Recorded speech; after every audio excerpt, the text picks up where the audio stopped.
Sebuah video diunggah oleh akun TikTok @vivinamalia viral di media sosial. Dalam video tersebut memperlihatkan beberapa orang yang sedang membawa seserahan untuk pernikahan. Uniknya, barang yang dibawa bukan hanya seserahan pada umumnya. Nampak, barang berat seperti kebutuhan papan rumah tangga dibawa oleh orang-orang dalam video tersebut. Terlihat beberapa orang bahkan membawa lemari, meja dan kursi, hingga kulkas dan televisi. Video tersebut langsung mendapat banyak respons dari netizen. Pengunggah diketahui bernama Vivin Amalia, 23 tahun.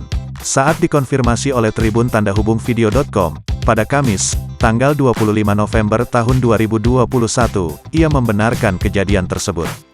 Vivin menginformasikan video tersebut diambil pada Senin, tanggal 15 November tahun 2021.